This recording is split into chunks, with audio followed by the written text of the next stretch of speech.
Voilà, on a vu cette belle prestation quand même du Sénégal face au Congo, 4-3 pour obtenir une très belle qualification aussi pour les demi-finales. Oui. Première fois que le Sénégal sera en Coupe du Monde. Oui, mais c'est vrai qu'ils jouaient chez eux à domicile et qu'ils ont compté avec le public. Mais en même temps, voir le Sénégal mener comme ça et puis avoir la force de revenir au score d'abord et puis ensuite corser l'addition, comme je le disais tantôt, c'est que cette équipe-là s'est véritablement bien préparée. Oui, Roger, moi aussi, cette belle équipe du Sénégal finalement. Ben écoutez, moi, quand j'ai vu cette équipe démarrer la compétition, le premier match, j'ai eu vraiment très peur. Parce que j'ai vu une pauvre équipe avec, enfin, sans qualité, mais qui n'a jamais rien lâché. Voilà, donc c'est certainement cette force de caractère qui fait qu'aujourd'hui, ajouté avec la qualité, parce que ces joueurs, la plupart, sont dans le centre de formation Djambar, qu'on connaît tous, où vraiment le travail il est très bien fait, avec une très belle organisation. Donc, ils ont réussi à se sublimer. Bon, je ne veux pas dire grâce à l'apport de leur public, parce que bon, là, c'est vrai qu'à Hambourg, il y a un peu plus de monde, mais au stade de l'amitié, enfin du moins au stade Léopold Sédar Senghor, il n'y avait pratiquement personne au stade. Donc après, je veux dire, c'est la qualité quand même de certains joueurs. Je veux dire, l'attaquant Wadji qui a déjà marqué 2 ou 3 buts. Après le 8, Sarr, qui est le grand gaucher qui me fait penser à Romaric, qui est aussi un très bon footballeur. Donc quelque part, c'est vrai qu'avec leur qualité physique, n'est rien lâché. Ils ont quand même montré quand même sur la fin, justement sur pas le premier match, le deuxième et le troisième, qu'on pouvait compter sur cette équipe parce que bon, ils ont quand même des joueurs de qualité. Nous allons commenter maintenant tous les résultats de cette poule A là. On va commencer par le jour 1, c'est-à-dire que le Sénégal était face au Nigeria et bien sûr, le Nigeria a surclassé cette équipe du Sénégal à 3-1. Oui, j'ai vu ce match-là et ce jour-là, j'ai vu l'équipe du Sénégal dont les joueurs n'arrivaient même pas à faire des contrôles. Techniquement, il me semblait limité. Peut-être qu'il avait été crispé par, je dirais, la dimension de la compétition, par l'enjeu, comme on le dit communément. Et donc, ce jour-là, le Nigeria qui a l'habitude de ces joutes internationales-là, parce que les Nigériens, mine de rien, qu'on le veut, on ne veut pas, ces joueurs-là ont toujours dit qu'ils sont les Giants of Africa, c'est-à-dire sont les plus grands d'Afrique. Ouais. Donc quand ils croisent un pays francophone, ils se sentent naturellement supérieurs à nous. Et donc, je pense que c'est ce qui les a motivés, les a galvanisés, et puis ils ont pu battre cette équipe du Sénégal qui était à la limite beaucoup moins en jambes par rapport à cette équipe nigériane-là. Et puis toujours lors de cette première journée, le Congo était face à la Côte d'Ivoire, match nul 1-1. Premier match de la Côte d'Ivoire, 1-0. Oui, j'ai un souvenir d'une première mi-temps réussie par les éléphants de Côte d'Ivoire, les éléphantos, je dirais. Ouais, je pense qu'en première mi-temps, on avait démontré pas mal d'aisance technique, beaucoup de fluidité dans le jeu. Et subitement, en deuxième mi-temps, on a vu une équipe qui a reculé, qui a essayé plutôt de préserver son score, son avantage. Et ça n'a pas été une réussite. On a vu une équipe manger physiquement, comme il le dit, Charles. En deuxième mi-temps, où les Congolais ont pris la mesure de ce match, ils ont dominé dans tous les duels, ils ont dominé même, je dirais, même sur tous les plans la Côte d'Ivoire. Ils sont revenus à la marque, logiquement. Et on est resté, je dirais, sans réaction. On s'est dit peut-être que c'était le premier match. Finalement, on s'aperçoit après que ce mal est vraiment récurrent.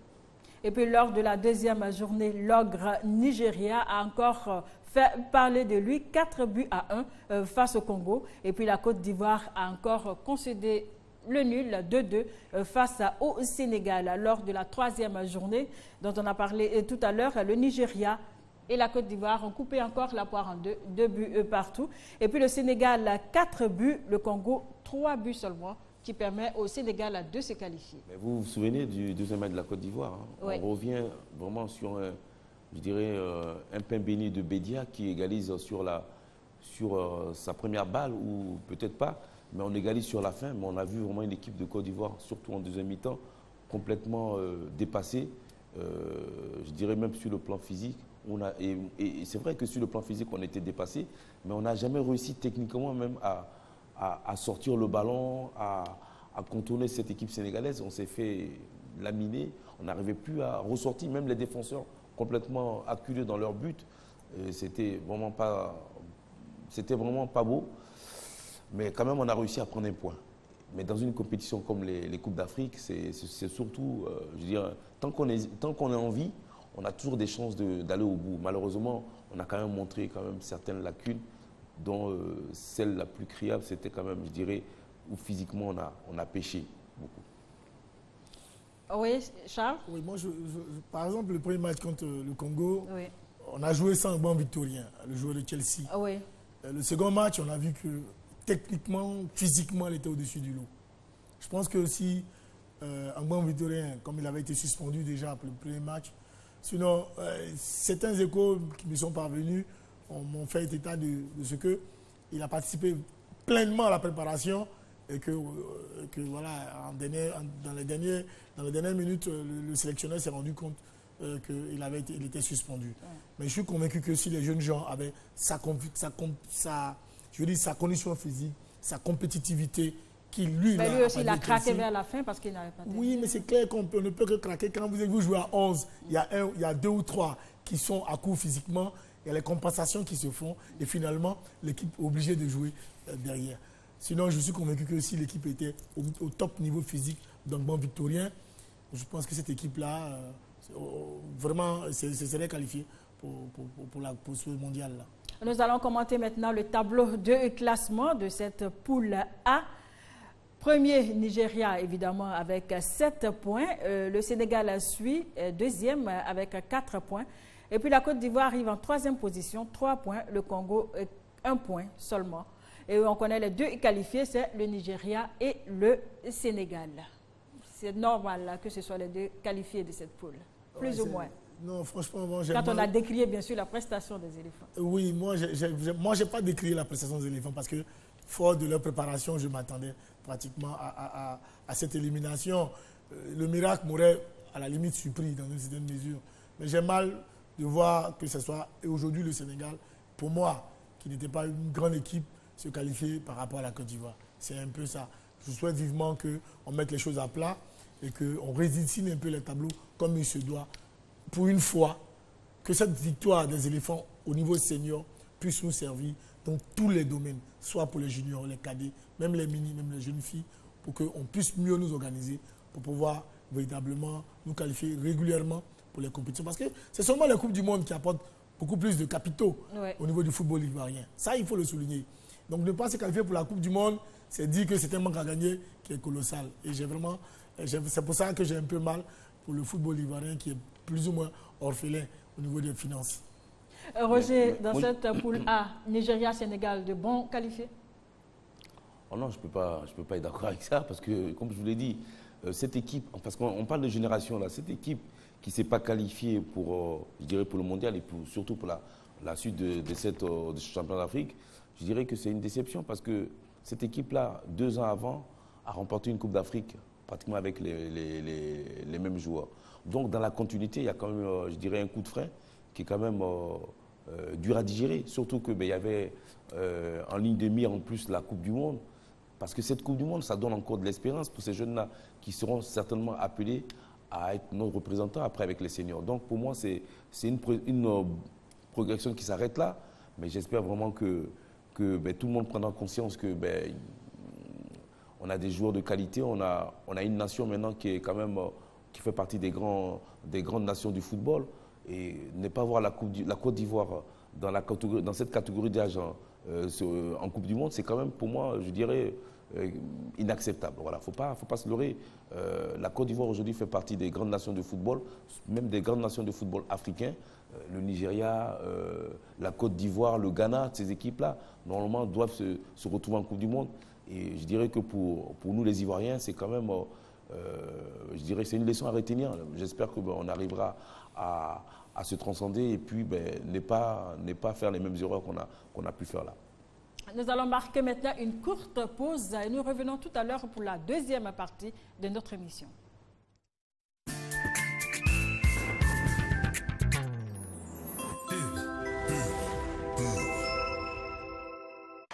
Buvez du lait à chaque instant.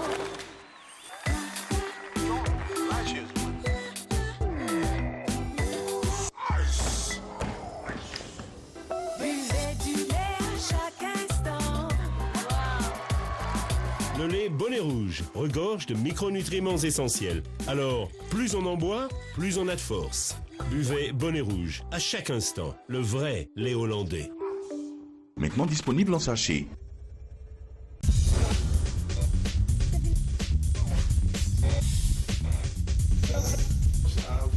Jaguar, Jaguar, Jaguar, Jaguar, Jaguar. Gradel, Gradel, Gradel, Gradel, Gradel, Gradel, Gradel, Gradel. Boni, Boni, Boni, Boni, Boni, Boni, Boni, Boni. Ya, ya, ya, ya, ya, ya, ya, ya, ya, ya, ya, ya, ya.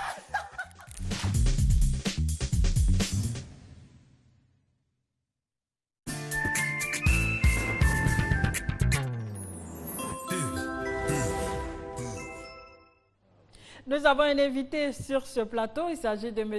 Abissa Serge, président du comité d'organisation du tournoi du secteur du pétrole et de l'énergie. Bonsoir. Bonsoir Anne-Marie. Et bienvenue sur notre plateau. Je vous remercie. C'est samedi le lancement du tournoi du secteur du pétrole et de l'énergie. Oui. Merci Anne-Marie. En 2013, le ministre Andama Tunkara a souhaité que notre secteur ait son tournoi. Et donc en 2013, nous avons fait la première édition. En 2014, nous avons fait la deuxième édition. Et ce 21 mars, samedi 2015, la troisième édition aura lieu. Je suis là donc pour inviter la Côte d'Ivoire sportive à venir assister, à venir découvrir les talents de notre secteur d'activité. Je signale juste une parenthèse que c'est la RTI qui a remporté la première édition chez les dames. Oui, la RTI l'a remportée, c'est vrai. Mais la deuxième édition, la RTI ne l'a pas remportée. Non, il fallait insister plutôt sur la première. Ok, d'accord. Allez-y. Ok. Donc, comme je l'ai dit, je suis sur ce plateau pour inviter la Côte d'Ivoire sportive. Oui. La troisième édition aura lieu ce samedi à la suite de 2 reports. Le premier report était consécutif à la visite d'État du président à San Pedro. Sinon, on devait faire le lancement le 7. Ensuite, Petrosi a remis le centre de secours de Zianois le 14. Donc, on n'a pas pu faire le lancement. Mais ce samedi 21, le ministre l'a confirmé. Tous les directeurs généraux, tous les présidents de conseil d'administration l'ont confirmé. Ce samedi, à 8 h, au stade de la CIE, il y a le lancement de la troisième édition de notre tournoi. Et vous attendez combien d'équipes? 12 équipes au niveau des hommes, 10 équipes au niveau des femmes. Ça, c'est au niveau du football. Mais au niveau aussi du Scrabble, nous avons 10 équipes. Au niveau de la pétanque, nous avons également 10 équipes. Donc, c'est vraiment beaucoup d'équipes qui viennent sur 3 mois participer à cet événement majeur. Vous parlez de beaucoup d'équipes. Qui est concerné par ce tournoi? C'est d'abord les entreprises du secteur du pétrole et de l'énergie. Mais bien entendu, nous ne voulons pas vivre en vase clos. Nous avons invité certaines entreprises qui nous accompagnent dans ce championnat, dont par exemple la RTI. Voilà. On espère faire une belle prestation encore cette année, hein, à la première édition. Je l'espère pour vous. Ce que je constate, c'est qu'après 2 éditions, le niveau est très bon. Et donc aujourd'hui, on ne peut pas parier sur une équipe. Vraiment, les équipes se valent.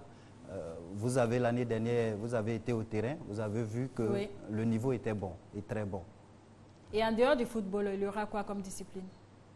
Au niveau du football, il y a donc le football féminin et le football masculin. Oui. Il y a la pétanque et il y a le Scrabble. 3 disciplines pour permettre à tout le monde de pouvoir faire quelque chose durant ces 3 mois d'activité. Est-ce qu'il y a des innovations qui ont été apportées pour cette 3e édition? Chaque édition est pour le comité d'organisation un défi.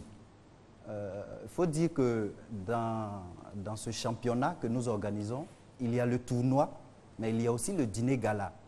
Le dîner gala qui consacre, qui récompense l'ensemble des acteurs. Donc pour cette année, nous voulons pérenniser nos acquis avec les 3 disciplines que j'ai citées, mais l'innovation va venir au niveau du dîner gala. Et ça, je ne voudrais pas en parler ici. Je pense pouvoir revenir après le dîner gala pour mieux détailler ce qui s'est passé. Ok, on va revenir rapidement sur le déroulement de cette première journée du samedi 21 mars.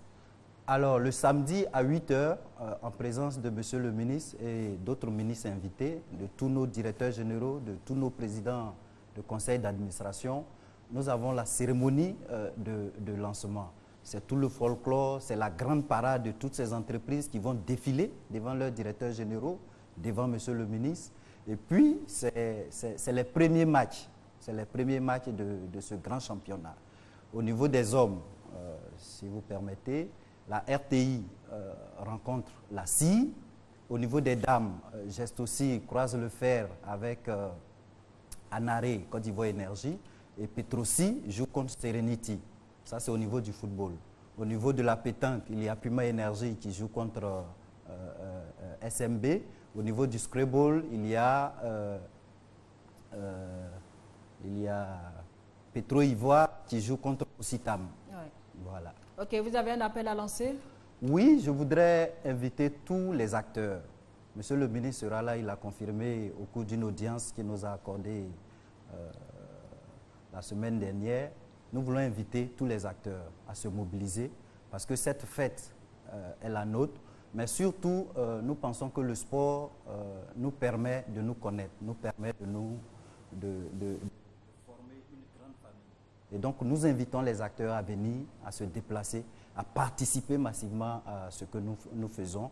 Et c'est le lieu pour moi de saluer le ministre, de saluer son action, de saluer, je veux dire, sa vision pour notre secteur. C'est lui qui a permis que ce tournoi existe. Nous voulons lui dire merci parce que ce tournoi nous permet, après le travail, de nous amuser, de nous connaître et de rendre notre famille, c'est-à-dire la famille du secteur du pétrole et de l'énergie, une famille assez forte.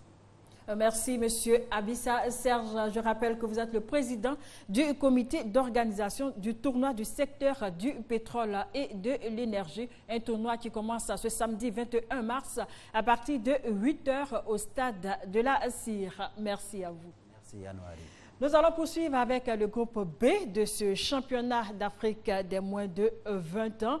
Il y a eu Ghana-Mali. Ghana-Mali, il faut savoir que ce match était sans réel enjeu, si ce n'est de savoir qui terminerait en tête du groupe B. Et à ce jeu-là, bien sûr, c'est le Mali qui a eu le dernier mot en s'imposant 1-0 devant le Ghana. Les temps forts de cette rencontre. Fait sur ce côté droit, le centre peut-être, on arrive dans la surface des 18 mètres, la feinte, ouais, c'est bien joué, le premier but, et la frappe, elle est complètement manquée, ouh là là là là là là, catastrophe. Alors qu'on avait l'occasion d'ouvrir le score côté malien, ils vont s'en vouloir les Maliens, regardez ce ballon complètement manqué. Nouveau corner à suivre pour les Maliens, ça va être rapidement tiré, ouais, la tête et le but malien, superbe réalisation. Ça fait 1-0 pour les Aiglons du Mali face au Ghana. Vous suivez bien la Coupe d'Afrique des Nations des moins de 20 ans avec cette superbe réalisation qui arrive à la 18e minute pour le Mali. L'accélération sur le côté droit, le centre ghanéen, c'est bien fait.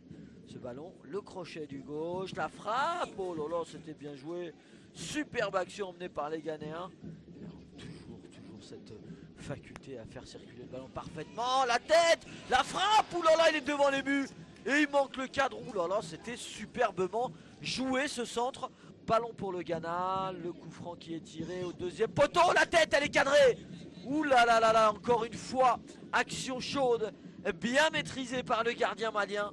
L'officier qui va avoir du pain sur la planche, c'est à l'élimination de la sélection des Lions de la Terre. On va parler, Roger, de cette belle petite équipe du Mali qui a fait un sans faute lors de cette phase de poule. Écoutez, moi je ne suis pas surpris de la qualité de cette équipe quand on voit les joueurs qui la composent. Donc, puis techniquement, c'est très fort. En plus, on voit qu'ils ont du temps de jeu. On sent vraiment une machine quand on les voit jouer. Et puis en face, les Ghanéens qui ont toujours cette technique de très bon niveau. Hein. Ces deux formations, vraiment, c'est des équipes à surveiller. Mais bon, en face, il y aura aussi les Sénégalais et les Nigériens, parce que je pense que ça va faire des super matchs en demi-finale et en finale. Voilà, et dans l'autre rencontre qui opposait les pays déjà éliminés, l'Afrique du Sud s'est largement imposée devant la Zambie, 5 buts à 1.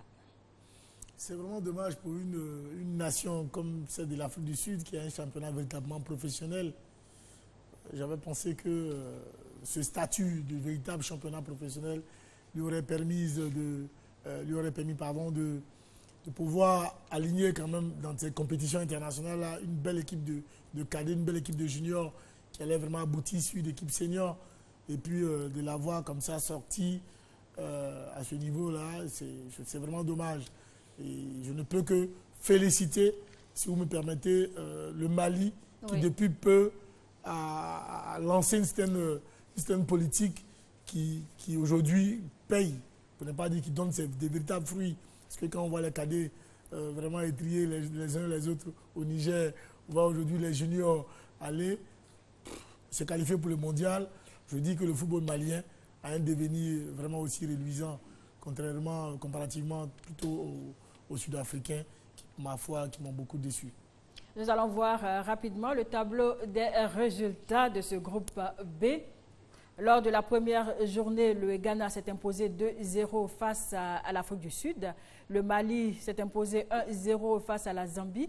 Et puis lors de la deuxième journée, l'Afrique du Sud a été battue par le Mali 2 buts à 1. Et la Zambie s'est inclinée quant à elle face au Ghana 1-2.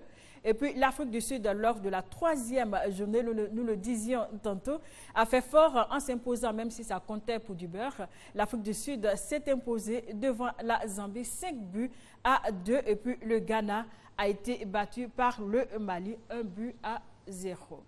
Nous allons voir le classement dans ce groupe B. Et là, le Mali est en tête. Le Mali qui comptabilise 9 points.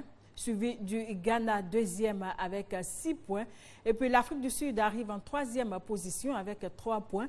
Et puis la Zambie qui repart avec aucun point dans les filets.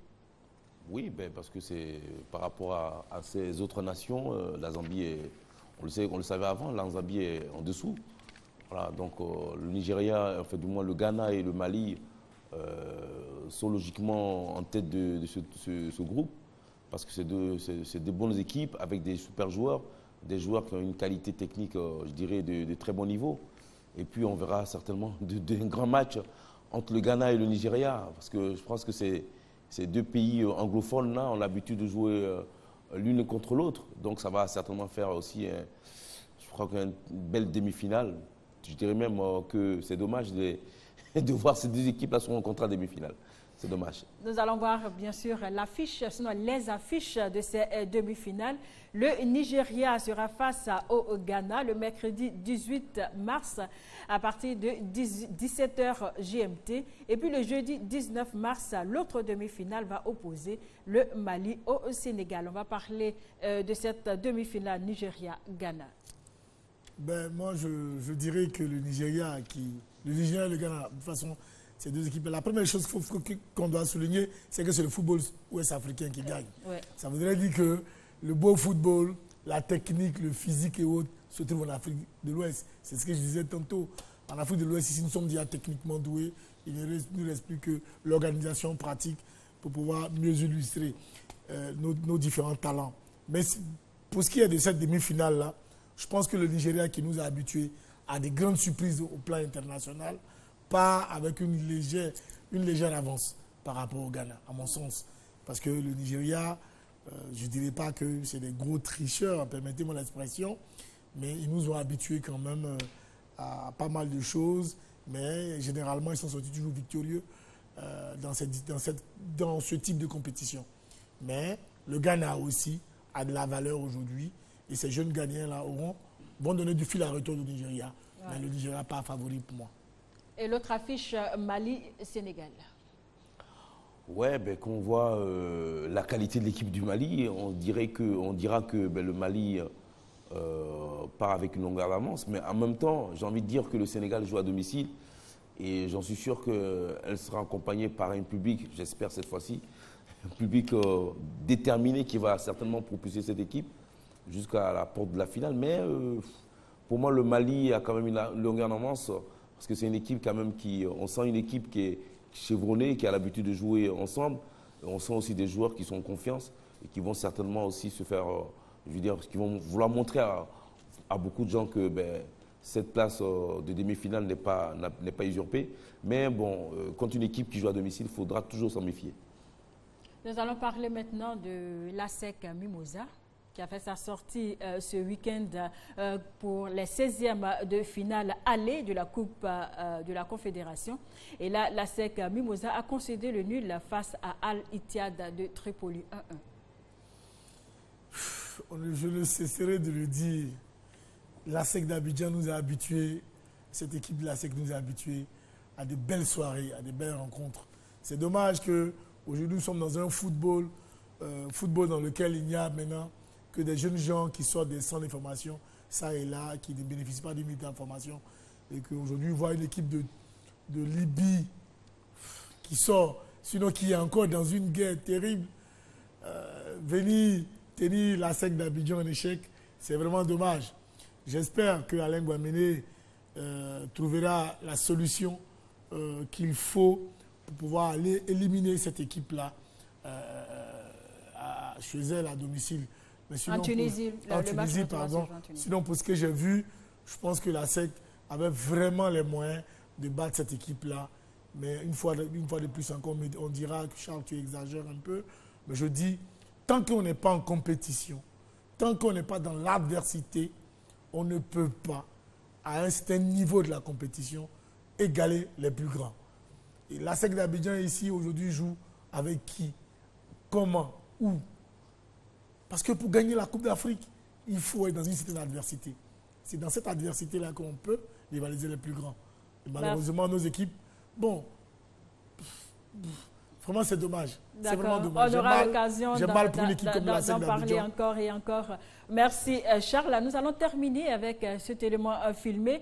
L'Union nationale des journalistes de Côte d'Ivoire a célébré les journalistes sportifs champions d'Afrique au cours d'une cérémonie organisée le jeudi dernier à la Maison de la Presse. Eliane Tapé, Arsène Kwasi. La presse sportive est à l'honneur après le sacre des éléphants de Côte d'Ivoire. 37 journalistes issus de l'expédition de la Guinée équatoriale ont été célébrés par l'Union nationale des journalistes de Côte d'Ivoire. Il s'agit pour l'UNJCI de rendre hommage aux journalistes sportifs qui ont également œuvré à la victoire de nos pachydermes. Et comme il fallait s'y attendre, les réactions étaient à la mesure de l'événement. C'est grâce à la presse qu'on a su qu'il y a une compétition de telle envergure qui s'est déroulée, n'est-ce pas, en Guinée équatoriale. Et quand vous avez la fêtière des journalistes qui décident d'honorer, n'est-ce pas, les journalistes sportifs qui étaient là-bas, je pense que ça nous va vraiment droit au cœur. C'est la première fois que les journalistes qui vont à une mission sportive sont récompensés. Ben, je pense que c'est une très bonne chose. Si à l'avenir ça peut continuer, on dira qu'on va applaudir des deux mains, quoi. Le président de l'instance fêtière du journalisme a indiqué le caractère indispensable de cette sympathique rencontre. Vous savez que la nation rendu un vibrant hommage aux joueurs et aux dirigeants. Il était important pour nous de célébrer les journalistes champions d'Afrique. Cette rencontre de la confraternité s'est achevée autour d'un déjeuner en l'honneur des éléphants journalistes champions d'Afrique. Le programme présidentiel de logement est une réalité avec la SICOGI. Plus de 2000 logements livrés et 15 000 en cours de réalisation. Appartements, duplex et villas à Yopougon, Abobo, Angré, Riviera et dans les villes de Daloa, San Pedro, Kong. Avec la SICOGI, vous avez l'assurance de la qualité, une facilité de paiement et une solution pour les entreprises. Infoline 20 30 55 44. SICOGI, nous savons faire des maisons. C'était quand même une très belle initiative de l'UNJCI de féliciter quand même les journalistes qui étaient à la CAN. Rapidement. Oui, c'est une très bonne chose parce que ces journalistes ont beaucoup travaillé durant la CAN. Et puis ils ont quand même, je dirais que quand tu pars déjà à l'étranger, tu prends tous les risques. Donc bravo à eux et puis j'espère que cette initiative continuera. Merci Roger.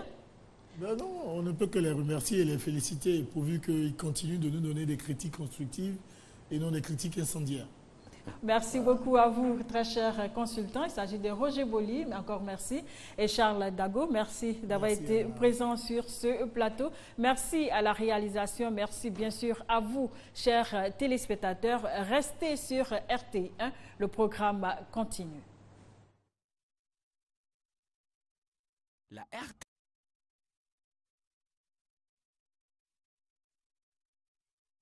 La RTI et la CICOJ vous ont présenté Lundi Sport.